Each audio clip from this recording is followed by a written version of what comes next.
Hello my friends, welcome and नमस्कार।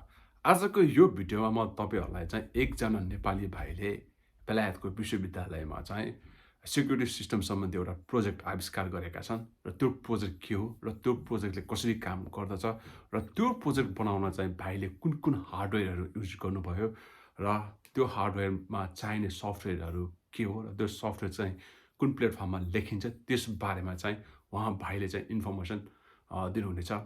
र मैले थाहा पाएअनुसार चाहिँ भाइको यो प्रोजेक्ट चाहिँ यो सेक्युरिटी सिस्टम सम्बन्धी हो। सेक्युरिटी सिस्टम सम्बन्धी कस्तो हो भन्दाखेरि चाहिँ यदि तपाईँको घरहरूमा कुनै सामान चोरी भइसकेको छ भने त्यो चोरी हुने बित्तिकै त्यसको खबर चाहिँ तपाईँले आफ्नो मोबाइलमा पाउनुहुनेछ। आउनुहोस् उहाँ भाइको यो प्रोजेक्ट डेमो पनि हेरौँ कसरी काम गर्दछ र कसरी तपाईँले चाहिँ इन्फर्मेसन पाउनुहुनेछ त्यो मोबाइलमा, त्यसबारेमा उहाँले देखाउनुहुनेछ। र यो भिडियो हेरिसके पछाडि चाहिँ तपाईँहरूलाई मन पर्यो भने लाइक गरिदिनु होला। र अर्को कुरा के छ भन्दाखेरि चाहिँ यो प्रोजेक्ट नेपालको चाहिँ कुन सेक्टरमा, कुन फिल्डमा चाहिँ इम्प्लिमेन्ट गर्न सकिन्छ, प्लिज त्यो कमेन्ट बक्समा चाहिँ लेखिदिनु होला। उहाँ भाइले यो प्रोजेक्ट चाहिँ नेपालमा त्यो क्षेत्रमा गएर चाहिँ इम्प्लिमेन्ट गर्नुहुनेछ अवश्य पनि। भाइ यो होम सेक्युरिटी सम्बन्धीको प्रोजेक्ट होइन तपाईँको? हजुर, यो चाहिँ मेरो फाइनल इयर प्रोजेक्ट हो। त्यसको लागि चाहिँ मैले चाहिँ एउटा सिस्टम क्रिएट गरेको थिएँ जुन चाहिँ अर्डिनो युज गरेर। हजुर। अनि यो सिस्टमले चाहिँ मेन काम भन्दाखेरि चाहिँ कस्तो भन्दाखेरि हाम्रो रुममा जुन ल्यापटप राख्छौँ नि, हजुर, त्यो चाहिँ अब कोही मान्छे आएर छिर्यो भने अनि यहाँ ल्यापटप बोकेर लग्यो भने चाहिँ मैले चाहिँ मेसेजको थ्रुबाट यो सिस्टमले चाहिँ मलाई मेसेज पठाउँछ कि like somebody is here and laptop is not safe भनेर। यदि कोही मान्छे आयो भने ल्यापटप नलिकन गयो भने यसले कोही मान्छे आयो तर ल्यापटप लगेको छैन भने पनि त्यो पनि इन्फर्मेसन हामीलाई चाहिँ रियल टाइम केसमा अपडेट गराउँछ। जस्तै कि someone is in your room and laptop is safe भनेर एभ्री टाइम यसरी चाहिँ हामीलाई अपडेट गरिराख्छ एकचोटि यो सिस्टम अन गरिसकेपछि चाहिँ। सो यसमा चाहिँ के हार्डवेयरहरू के युज गरेको छ यसो देखाइदिनु। यो चाहिँ दुइटै हार्डवेयर र सफ्टवेयरको कम्बिनेसन युज गरेर बनाइएको हो। हार्डवेयरमा चाहिँ हामीले हेर्न सक्छौँ कि जस्तै GSM मोडुल, यो चाहिँ हाम्रो मोबाइल कनेक्ट गर्नको लागि जसले चाहिँ मोबाइलमा मेसेज पठाउँछ। अनि त्यसको लागि त्यसपछि चाहिँ अर्को भने चाहिँ यो अर्डिनो छ जुन चाहिँ हामीले कोडिङ गरेर यसमा राखेको हुन्छौँ र यसले सबै कम्पोनेन्टहरूलाई कनेक्ट गरेको हुन्छ र डेटा लिने पनि गर्छ र दिने पनि काम गर्छ यसले चाहिँ। अनि जस्तै चाहिँ अनि यो भनेको एउटा चाहिँ PIR सेन्सर र मोसन डिटेक्सन सेन्सर भन्छ। यसले चाहिँ मान्छेलाई डिटेक्ट गर्छ। जस्तै कोही मान्छे घरभित्र आयो भने मेन फङ्सन चाहिँ त्यो मान्छेको डिटेक्ट गर्ने काम यसले गर्छ। त्यसपछि चाहिँ यो IR सेन्सर भन्ने हुन्छ। यसले चाहिँ कुनै अब्जेक्ट यसरी ब्लक भएको छ कि छैन भनेर त्यसको अपडेट दिन्छ र त्यो अपडेट अनुसारले चाहिँ हामीले यहाँ कोडिङबाट ल्यापटप छ कि छैन भन्ने कुरा डिटेक्ट गर्छौँ। जस्तै यो सिस्टम धेरै एडभान्स त होइन तर यसलाई गराउन सकिन्छ।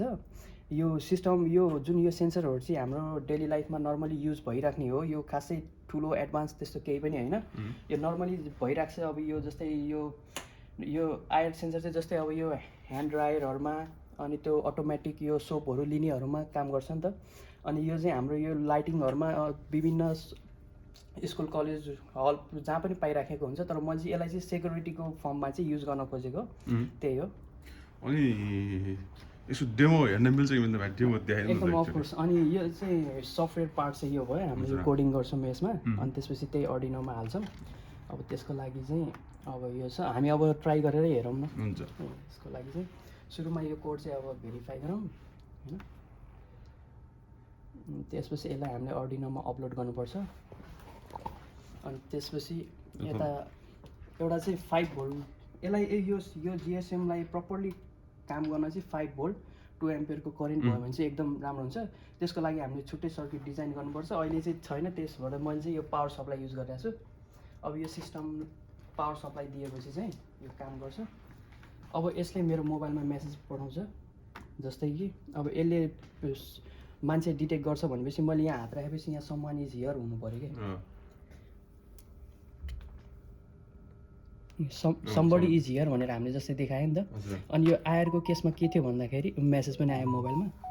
अनि यो आयरको केसमा चाहिँ के छ भन्दाखेरि यो ल्यापटप हामीले यहाँ माथि राख्यो भने ब्लक भएपछि चाहिँ ल्यापटप छ भन्ने केस त्यो कन्सेप्ट युज गरेको छौँ। जस्तै अब यहाँनिर अब मोबाइल राखेपछि चाहिँ ल्यापटप इज हियर भनेर आउनु पर्ने हुन्छ।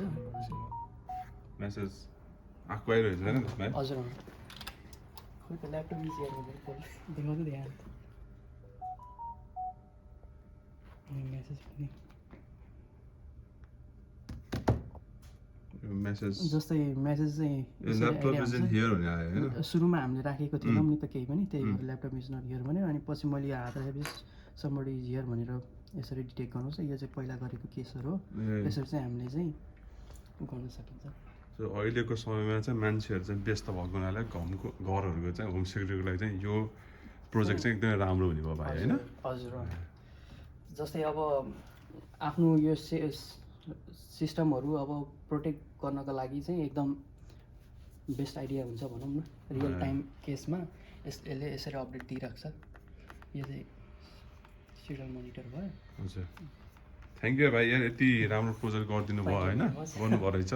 नेपालबाट आएर बेलायतको यो युनिभर्सिटी वेस्ट लन्डनमा पढ्दै हुनुहुन्छ नि भाइ होइन। हजुर, मेरो फाइनल इयर प्रोजेक्ट हो। थ्याङ्क यू भाइ। ल यो प्रोजेक्ट हामीले चाहिँ अब तपाईँले चाहिँ नेपालमा गएर चाहिँ यसलाई चाहिँ इम्प्लिमेन्ट गर्नुहोस्, त्यसको लागि चाहिँ धेरै धेरै शुभकामना छ होइन। हजुरलाई पनि धन्यवाद धेरै। ल थ्याङ्क यू है भाइ, टाइम दिनुभयो। ल भाइ।